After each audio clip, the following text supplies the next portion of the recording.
Big boss house నుంచి ప్రేరణ బయటకొచ్చిన తర్వాత చాలా అంటే చాలా ఫ్యాన్ ఫాలోయింగ్ చూసి ఎమోషనల్ అయిపోయింది. అయితే నిజానికి అసలు గ్రాండ్ ఫినాలే రోజున ఏం జరిగింది అంటే కంటెస్టెంట్స్‌లో ముఖ్యంగా నిఖిల్‌ని, గౌతమ్‌ని, నబీల్‌ని వీళ్ళ ముగ్గురిని కూడా బిగ్ బాస్ ఏం చేశాడంటే బయటికి రానివ్వకుండా వేరే ఇంకో 20 కిలోమీటర్స్ దూరంలో వాళ్ళకి ఏర్పాటు చేశాడనమాట. ఆహ్, బస ఏర్పాటు చేశారు.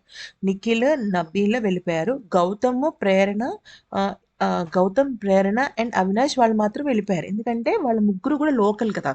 నబీల్ ఏమో వరంగల్, నిఖిల్ వచ్చేసరికి యాక్చువల్లీ హైదరాబాదే కానీ నిఖిల్ విన్నర్ కాబట్టి విన్నర్‌ని బయటకు వదిలితే మాత్రం రచ్చ రచ్చ అయిపోతుందని చెప్పేసి అందరిని కూడా బిగ్ బాస్ వాళ్ళే వేరే చోటుకి తీసుకువెళ్ళడం జరిగింది.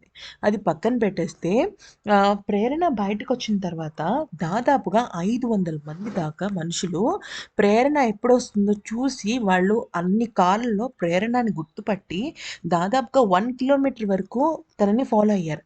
అప్పుడు ఆ సమయంలో ప్రేరణ ఎవ్వరికీ కూడా అంటే ఇప్పుడు 'అల్లు అర్జున్' ఇష్యూ కానీ, గతంలో 'పల్లవి ప్రశాంత్' ఇష్యూ కానీ మనందరికీ తెలిసింది కదా! ఆ ఇష్యూ ఏమీ కూడా అవ్వకుండా ప్రేరణ ఏం చేసింది అంటే ఆహ్, బండిని పక్కన ఆపేసి, కార్‌ని పక్కన ఆపేసి శ్రీపాద తను దిగి, "మీ అందరికీ నేను హంబుల్ రిక్వెస్ట్ చేస్తున్నాను. దయచేసి మీరు రోడ్ షో, ర్యాలీ చేయొద్దు" అని చెప్పేసి అందరికి అక్కడున్న వాళ్ళందరికీ కూడా హాయ్ చెప్పి, "నేను బాగున్నాను. Thank you so much for your love and affection" అని చెప్పి, "నేను త్వరలోనే మీట్ అండ్ గ్రీట్ పెడుతున్నాను. దానికి మీరందరూ తప్పకుండా రావాలి. నా ఇన్‌స్టాగ్రామ్‌లో నేను అప్డేట్ ఇస్తానని" చెప్పింది. ఒకవేళ గనుక ప్రేరణ అలా ఇవ్వకపోయి ఉండుంటే, అక్కడ చాలా పెద్ద అంటే ఎక్కువ మంది క్రౌడు, జనాలు, ర్యాలీలు, రోడ్ షోలు జరగకూడదు కదా! ఆ విషయాన్ని అక్కడికక్కడే తను స్టాప్ చేసింది. ఒక రెస్పాన్సిబుల్ సిటిజన్ లాగా తను తీసుకున్న ఆ నిర్ణయం నెక్స్ట్ లెవెల్. ఎందుకంటే అంతమంది జనాలున్నప్పుడు తన కారు దిగి అందరితో మాట్లాడడం అంటే మామూలు విషయం కాదు.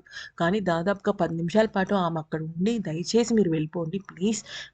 ఇక్కడ మనం రోడ్ షో, ర్యాలీ షో చేయకూడదని" చెప్పేసి ఆమె చెప్పిన తీరు హ్యాట్స్ ఆఫ్ అనమాట.